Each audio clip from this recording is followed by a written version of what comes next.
अब जो बात मैं करना चाहता हूँ आज की इस मौके के संदर्भ में, अब शुरू होती है, अभी तक मेरी ये भूमिका थी। हमारा देश वर्षों तक गुलाम रहा। पहले बाबर आया, उससे पहले और आक्रमणकारी आए, पानीपत की भी 3 लड़ाइयां हुई। हम मुगलों के गुलाम रहे, फिर हम अंग्रेजों के गुलाम रहे। अंग्रेजों ने राज कर लिया हमारी फूट का देखते हुए आपस में, क्योंकि हम जात पात का बहुत, आज तक वो बीमारी हमारे से नहीं निकली है, आज भी हम उनके अंदर उलझे हुए हैं। और वो जो बीमारी थी ना, वो मुगल हमारे अंदर डाल गए थे। ये ऊंचे हैं, ये नीचे हैं, ये फलाना है, ये बात मैं आज नहीं, आज तो मैं MP बन गया और अपने समाज के बीच में खड़ा हूं, इसलिए ये बात नहीं कर रहा। मैं ये बात 20 साल पहले, ये मेरी माँ की समझाई हुई बात है कि अगर इस हिंदुस्तान के अंदर सबसे वीर कौम समझते हो, बहादुर कौम अगर वो कोई हुई है तो वाल्मीकि समाज हुआ है, उससे बहादुर। ये तो उन्होंने फूट डालनी थी, फर्क डाल दिया, ये ऊंचे हैं, ये नीचे हैं। और हम सब लोग, हमारी संतानों को हम गौरव करें इस बात के कि हम वाल्मीकि समाज के हैं। सबने मुगलों की गुलामी स्वीकार कर ली, जो अपने आप को मेरे वर्ग कहते हैं ना जी, हम ये फलाने बड़े और फलाने आधे हमारे में थे, मुसलमान भी बन गए। अगर किसी ने अगर अपना धर्म परिवर्तन नहीं करा तो वाल्मीकि समाज ने अपना धर्म परिवर्तन, मैला ढोना भी स्वीकार कर लिया। ये उनको सजा दी गई कि अगर आप हमारे उसके अनुरूप नहीं चलोगे तो समाज में आपको बिल्कुल नीचा होके रहना पड़ेगा। उन्होंने नीचा होना भी स्वीकार कर लिया, लेकिन इतनी वीर कौम थी, धर्म का परिवर्तन नहीं किया। ये बहुत बड़ी बात है, कोई छोटी बात नहीं है। लेकिन उसके बाद अंग्रेज आए, अंग्रेजों ने भी नबज देख ली कि यार जात पात की बात डाल के रखेंगे तो कई 100 साल राज कर लेंगे। तू ऊंचा है, तू नीचा है, तू फलाना है, तू जाट है, तू ब्राह्मण है, तू फलाना, इस तरह की बांट के समाज को विभक्त कर दी। लेकिन दुर्भाग्य, वो तो दूसरे देशों के थे, हमारे पे राज करना चाहते थे, हमारे को डिमोरलाइज करना चाहते थे। अगर किसी बच्चे को डिमोरलाइज करना हो, आते जाते थप्पड़ मारो, सारे तेरे बस का कुछ नहीं बस का, वो बेचारा मिट्टी में जाएगा। और किसी बच्चे को पुचकारो, बेटा तू तो बड़ा बहादुर है, तू तो बड़ा समझदार है, तू कामयाब होगा, तू IAS बनेगा, तू SP बनेगा, तू थानेदार बनेगा, तू डॉक्टर बनेगा। बच्चे को प्यार से कर करके आप बढ़ा सकते हो। लेकिन जो विदेशी आक्रांता थे, चाहे अंग्रेज थे, चाहे मुगल थे, उन्होंने तो हमारे देश को डाउन करना ही था। उनको तो यहाँ राज करना था, यहाँ से लूट के लेके जाना था। इसलिए उन्होंने हमेशा हमारे को डिमोरलाइज करा, हमारे को नीचा दिखाया। लेकिन दुर्भाग्य, जब हमारे शहीदों ने शहादत दी, ये देश आजाद हो गया। और देश आजाद होने के बाद कांग्रेस का शासनकाल रहा, तो कांग्रेस ने भी जो गोरे अंग्रेजों वाली नीति थी, वो हमारे ये जो काले अंग्रेज थे कांग्रेसी, इन्होंने उस नीति को अपना के फिर भाई को भाई से लड़ाया, जातियों में विभक्त किया। और एक नारा जो अंग्रेजों का था कि फूट डालो राज करो, ये भी फूट डाल के राज करते रहे। किसी को बड़ा, किसी को छोटा, किसी को ये, किसी को वो, ये करके हमें बांट के रखा। लेकिन हम सौभाग्यशाली हैं, हम सौभाग्यशाली हैं कि माननीय नरेंद्र मोदी जैसा देवतुल्य व्यक्ति, जो स्वयं एक पिछड़े हुए समाज से संबंध रखते थे, जो उनकी बरादरी का सिर्फ 0.5% वोट गुजरात में था, भारतीय जनता पार्टी और राष्ट्रीय स्वयंसेवक संघ ने उनकी ग्रूमिंग करके उनको विचार, संस्कार और देशभक्ति उनके अंदर कूट के डाली। वो गुजरात के मुख्यमंत्री बने और दूसरी बार इस देश के प्रधानमंत्री बने। हम सौभाग्यशाली हैं। लेकिन आज भी हमें भ्रम में डालने वाले, बरगलाने वाले बहुत लोग आ जाते हैं। आज भी हिंदुस्तान जब भी अपना शौर्य प्रदर्शन करता है, हिंदुस्तान के सैनिक जब भी विरोधी देश के अंदर घुस के मारते हैं, हम सबको डिमोरलाइज करने के लिए हमारे ही देश के वो काले अंग्रेज सबूत मांगते हैं कि तुमने सर्जिकल स्ट्राइक करी सेना ने, तो हमें बताओ कैसे करी। तुमने एयर स्ट्राइक करी तो हमें बताओ कि कैसे करी। वो लोग कभी देश का भला नहीं चाह सकते। समझना है हमको। हमारी उम्र, मेरे बाल उड़ गए, मेरी उम्र निकल गई, लेकिन मेरे सामने जवान बच्चे बैठे हैं। इन तक हम सही बात को पहुंचाएं, सही बात को समझें। राज किसका रहेगा? किस पार्टी का रहेगा, किस दल का रहेगा, किस नेता का रहेगा, इस बात का किसी को कतई फर्क नहीं है।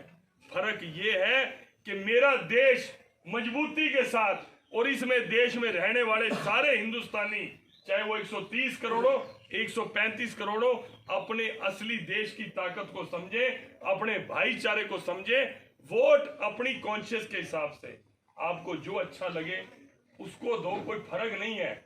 लेकिन हम हिंदुस्तानी हैं। अगर हिंदुस्तान ताकतवर रहेगा, अगर हिंदुस्तान मजबूत रहेगा तो हम भी सरवाइव करेंगे, नहीं तो हम खत्म हो जाएंगे।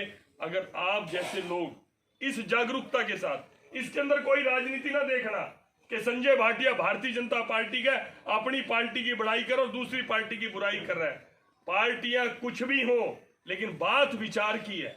मैं ये नहीं कहता कि मैं हूं तो मैं 100/100 अच्छा हूं, कोई सामने कांग्रेस का तो 100/100 बुरा है। मैंने ऐसा कभी जिंदगी के अंदर नहीं कहा। लेकिन हमें परख होनी चाहिए कि ये व्यक्ति जो बात कह रहा है हमारे भले की कह रहा है या अपने भले की कह रहा है। और आप सब लोगों ने जो ये संगठन बनाया है, मैं सल्यूट करता हूं जोगिंदर भाई। इसी ईमानदारी और मेहनत के साथ हमें लालच देके वोट देने वाले आ जाएंगे, हमारे को लालच देके भाई आपका वोट हमें मिल जाए उसमें आ जाएंगे, अपना स्वार्थ सिद्ध करने के लिए लालच देकर बहुत लोग आ जाएंगे। लेकिन सही और गलत की परख शिक्षा के साथ, जागरूकता के साथ और एकता के साथ आती है। इसको परख कर लो, कोई भी हमारा शोषण नहीं कर पाएगा। इसको परख कर लो। और मैं बहुत ज्यादा उम्मीद, मैं वीडियो बन रहा, मुझे कोई शर्म नहीं है, मुझे बहुत ज्यादा उम्मीद बड़ी बड़ी गाड़ियों में घूमने वाले सेठों से नहीं है, क्योंकि वो केवल और केवल अपने और अपने परिवार तक सीमित है। उनको अपना रोजगार, अपना पैसा चाहिए। आज भी कभी भी आंदोलन कोई शुरू हुआ है, इस देश को अगर किसी ने आजाद कराया है, जिनके पेट भरे हुए नहीं थे, क्योंकि जीवन में संघर्ष वही व्यक्ति कर सकता है जिसके अंदर अभाव हो, जीवन के अंदर जिसने कोई जीवन में कमी देखी हो। तो आप अगर जागरूक हो गए, आप अगर अच्छे हो गए, आप अगर एक हो गए, आप अगर ऐबों से दूर हो गए, आपने अपने बच्चों को जागरूक कर दिया, शिक्षा कर दिया, किताबी पढ़ाई भी और व्यवहारिक ज्ञान भी। संजय भाटिया जितना मर्जी गलत हो जाए, आपका MP MLA जितना मर्जी गलत हो जाए, लेकिन समाज को तोड़ नहीं पाएगा। आपसे मैं ये प्रार्थना करता हूँ।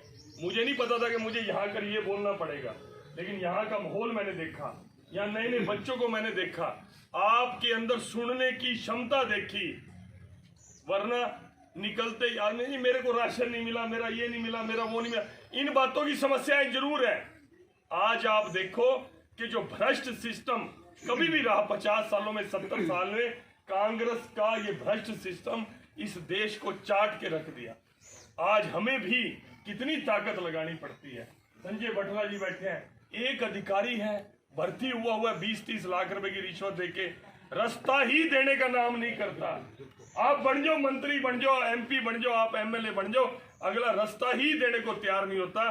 उसके लिए केवल एक ही मूल मंत्र है, वो मूल मंत्र है आपसी विश्वास, आपसी एकता और हम खुद साफ हों। अगर संजय भाटिया अगर बेईमान है ना, तो किसी गरीब का भला नहीं कर पाएगा। वो भला करेगा तो किसी ठेकेदार का करेगा। और हम सबकी एकता का संकल्प आज हम करते हुए, मैं चाहता हूं कि आपने मुझे एक दिशा दी, एक उम्मीद दी है कि आप 2 घंटे 3 घंटे इंतजार भी कर रहे हो। और ऐसा कुछ नहीं, आपने कोई ऐसी बात नहीं रखी हमारी ये मांग है, हमारी वो मांग है। आपके मन में बात ही नहीं है।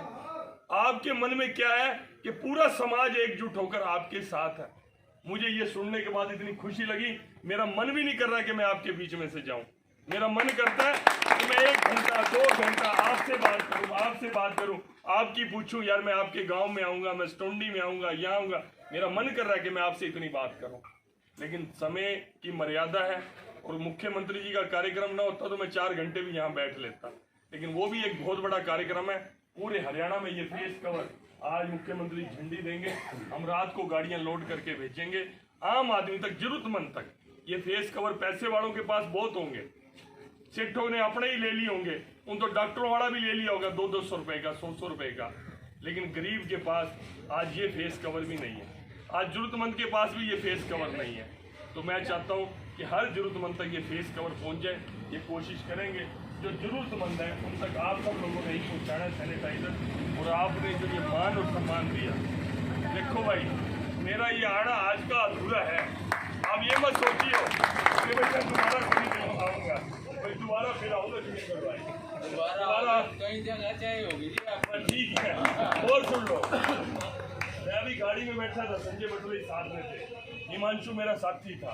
मैंने कहा भाई बात सुन ले हिमांशु, मुझे 3 बार एक गांव के अंदर जाना है, पूरे हल्के के अंदर 600 गांव है, 1800 घंटे लगेंगे। और एक दिन में 6 घंटे से ज़्यादा टाइम होगा नहीं, क्योंकि कृष्णा मंदिर भी बैठना है, वहाँ भी बैठना है, और पार्लियामेंट का भी सेशन है। 2 साल लगातार अगर मैं गाड़ी के अंदर बैठा रहूँगा तब मैं हर गांव में 3 बार जा पाऊंगा। ये हिसाब मैंने गाड़ी में बैठे हुए लगा लिया, और मेरा ये संकल्प है।